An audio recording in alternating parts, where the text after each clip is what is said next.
Hello, BookTube. Hello. So today, among other things, we're going to be doing the Summer Fling in August wrap-up. Yep. Because what is today? It's the 30th. The 30th of August is almost September. I know. It means it's almost my cannot wait. birthday. It means it's almost fall, too. And your birthday. Well, my birthday is fall, so. Yeah, pretty much. They're one and the same. So we've written like 5 prompts for ourselves to go over what we've read, because we did our mid-month visit to what we've read so far, and I had already basically finished mine.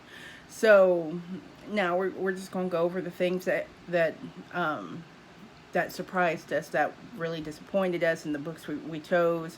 Yeah, the books we like enjoyed, all that kind of stuff. Yeah, yeah. So this was my first month ever reading romance novels, pretty much. And he had a good time. I did. I enjoyed it. I'm excited. I'm not stopping with them. I enjoyed them. I thought they were as good as anything else. And once you got past Christine Fee, and you were good. Yeah, I still can't stand her.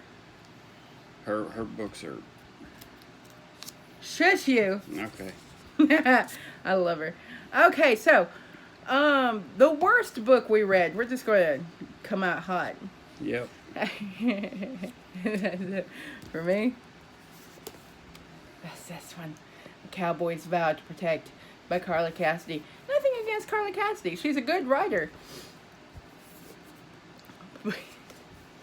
Yeah, this is just a bad book. Baby, I can't be the cowgirl you need. Because I have arthritis. It was painful. Painful. And there were some really ridiculous tropes in there that's making sweet love and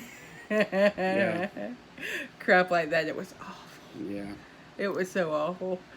I knew right away when you started talking about it that was going to be your worst book. I wanted so bad to like it. I like cowboy books. Yeah. Well, my worst book read was also a Harlequin, but the thing is, we both enjoyed every Harlequin we read this month but one.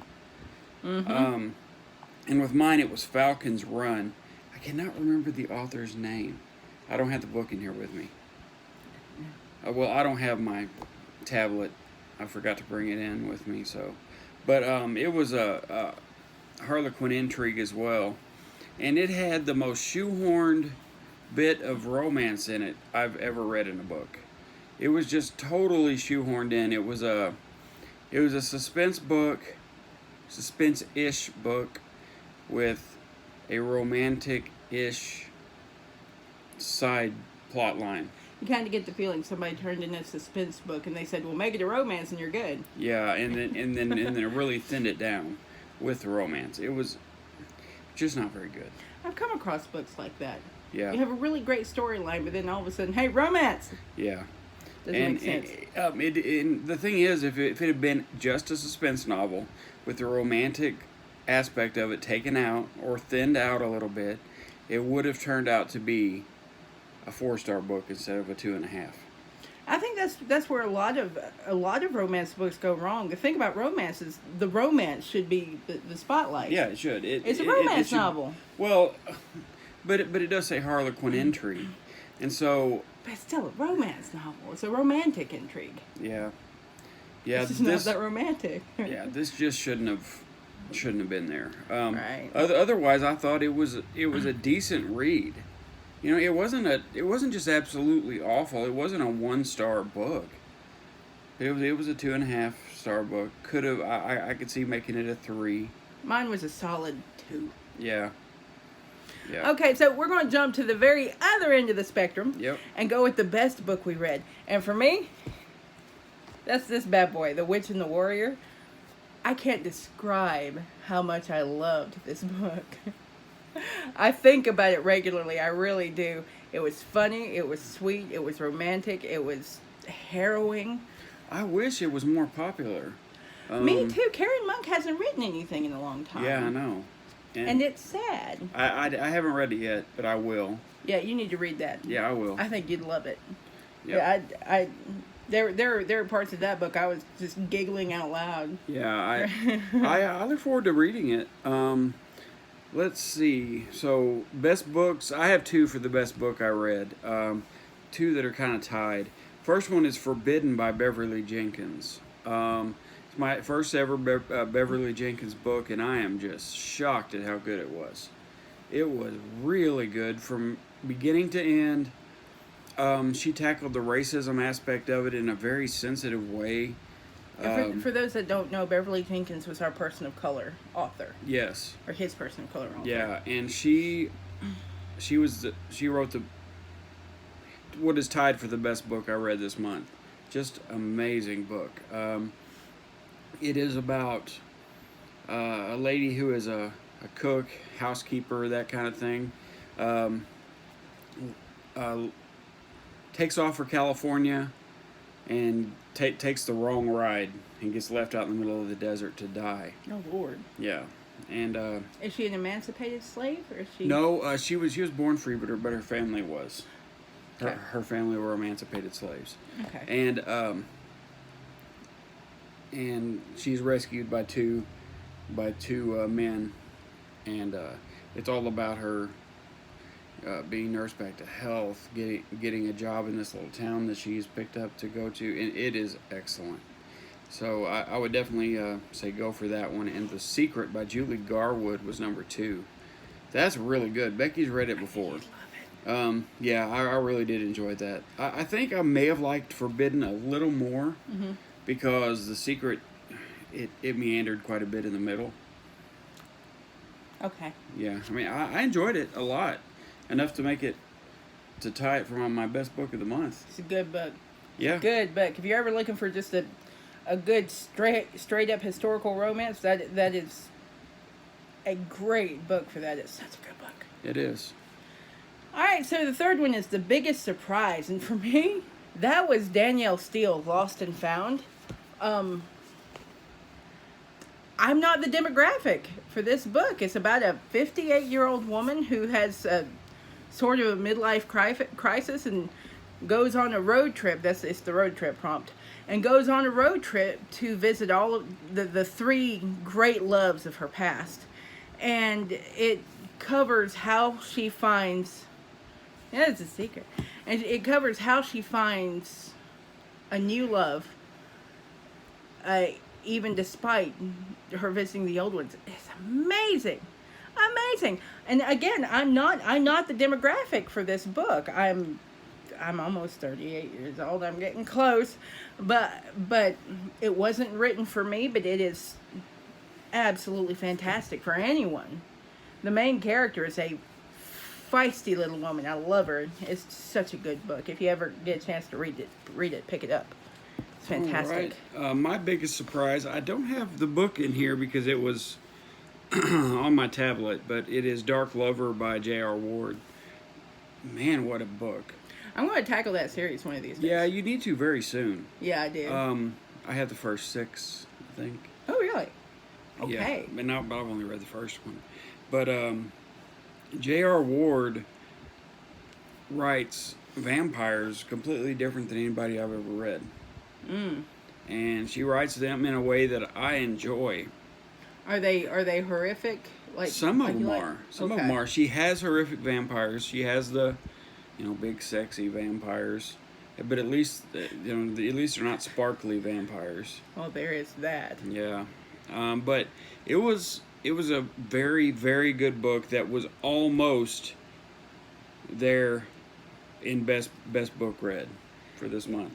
Just for a little backstory, he resists the idea of the sexy vampire. He's totally in the ballpark of vampires should be horrific. Bram Stoker vampires. Scary vampires. Yeah, but I like the way that she wrote them. She does have the scary vampires. And as a matter of fact, there's way more of those than there are the other ones. Well, it makes sense with a being with that kind of power. There are going to be some that are absolutely horrific. Yeah. And then there are going to be some that aren't. Yeah. Just like humans. I guess. Okay. All right. Biggest disappointment. We've talked about this. You know it's coming. It's One Wish by Linda Leon Miller. This is like one of 3 books in my lifetime that I have seriously considered chucking across the room. I like the last chapter of this book I read like this. And it's just I had real high hopes for this. It was the first Linda Leon Miller book I've ever read. She's really popular. And she's really popular. Everybody loves her. So many people talk about how she's their favorite author. And I can see that. She's a great author. She spins a great tale. But her male characters, oh my gosh. Every male character in this book, I hated. Every male character, with the exception of a 10-year-old boy. They all have the I know what's best for the heroine of this novel, and I'm going to do what's best for her, whether she wants it or not. Yeah. Well, what's sad about that too is that that book wasn't written that long ago. Oh, really? Yeah, I mean it was after 2000. Was it real? Oh, Yeah. I was hoping maybe it was like written in. It looks like it was written in the 80s. This book is not in the best of shape. Well, But I was really hoping. Oh, it's 2000. Yeah. Okay. Oh, for shame. Yep. And it's first printing 2000. So yeah. And the last chapter of this book is a doozy. Well, with one exception, I have never been so mad. Oh my gosh. Yeah, my biggest disappointment was by one of the authors who wrote one of the best books I read this month. That was Sizzle by Julie Garwood. It was silly. Like, it had some silly stuff in it, silly plot lines, a couple of silly characters that didn't belong, a couple of characters that were just totally, and I hate to use the term again, but shoehorned in for comedy. And, write slapstick if you're going to write slapstick, but leave it out of my suspense books. It does not belong. I don't read comedy books. I can't stand them. Any of that kind of stuff. I like my comedy. I don't. I don't watch comedy movies. Yeah. And so, Sizzle by Julie Garwood. I think it's number 8 of a series. But it wouldn't have mattered if I'd have read the first few. It's still just kind of a ridiculous book. It was another 2.5 star if I could give something 2.5 stars. Not quite bad enough for 2 stars. Yeah. Not quite good enough for 3. Yeah, it just wasn't very good. All right, and the last one that we're doing is an author you want to read more of, and I have a couple of those. For this month. And the first one is Nora Roberts. I read a book called Carnal Innocence by Nora Roberts, and I didn't have high hopes. I had this blockage against Nora Roberts. Every time I'd pass her, I wouldn't want to read her. I don't know why. Yeah. I've never read Nora Roberts before. This is the first book by Nora Roberts I've ever read. I don't know if it's just a prejudice or what, but I picked it up because it had that down home country thing. I actually read 2 of those this month. It was an accident. But, so I've actually read 16 books this month. Okay. It was shockingly good. Innocence is actually the name of a town, just if anyone's wondering about that weird title. But it was amazingly good. She has a crazy, crazy good way with setting and creating an atmosphere. And it was just loads of fun. And my second one is this one. It's this author's. Deidre Knight. She wrote, Red Fire? This was my hot and steamy one because it's got fire. Hot and spicy. Hot and spicy? Yeah. And I really want to read more of her. The only problem, I'm not even sure she's writing anymore. I don't even know if she finished this series, but I got to read the rest of what she wrote because I love the characters. Love the characters and can't wait to dive back into it. It's going to be lots of fun. Yep. And so I have one more author, an author I want to read more of, and that's Beverly Jenkins, and actually J.R. Ward and Julie Garwood as well. I'm going to read more into the 3 of them. Stick to the historicals Yeah. with Julie Garwood. Yeah, now with Beverly They don't Jenkins, she has disappoint. both. Most of her stuff is historical, but she does have quite a bit of contemporary as well. Yeah, she got a pretty good selection. She yeah. does. I don't know how many books she's read, but it is a lot. She's pretty prolific. Yeah, she is. I was surprised to see how many she had. So Beverly Jenkins, Julie Garwood, J.R. Ward. I'm going to read more of their stuff. And J.R. Ward, of course, is going to be the Black Decker Brotherhood. I don't think she's written a whole lot else, has she? I think she has. Who Has she? is J.R. Ward? She's another. That's a. Black Decker Brotherhood. No. It's a pseudonym. It's Oh, a pen okay. name. Okay, I I can't don't remember who know. J.R. Ward is. I don't know. Isn't it? I might be speaking out my ear. I have no idea. Yeah, I don't know either. I'm probably. I don't know. Okay. I'll figure But- it out and let you know. But yeah, that's it. I mean, we're finished with Summer Fling. I did not get my 12 books in for all the prompts, but I did satisfy all the prompts. Because quite a few of these satisfied more than one. Yeah. Like the road trip. Now, Texas Destiny, I'm actually in the middle of. Road trip book. Oh. Yeah. Okay. Well, you still got a day. Yeah, I know. Alan Braswell recommended that book to me. Oh, okay. And I'm enjoying it. It's really good. I just I got kind of romanced out there for a little while and had to pick something else up. Yeah, we actually had a lot of books that covered 3 or 4 bases. Like my Real Men Knit by Quanta Jackson. Yeah. She covered like 4. Yeah. Like diversity, person of color, big city romance, friends to lovers. Yeah. It's a good book too. Just a little bit more of a plug. Good book. Yeah, she really enjoyed that. I haven't seen it. Oh, I haven't yeah. read it yet. You need to read it. It's good. I will. But I guess that's it. That's that's it it. for that. We got another video coming up. It's going to be a book review. I'm looking forward to that one. Yeah, I'm looking forward to that as well. So, that We'll it? see you later. Yeah, your books are calling. Go read.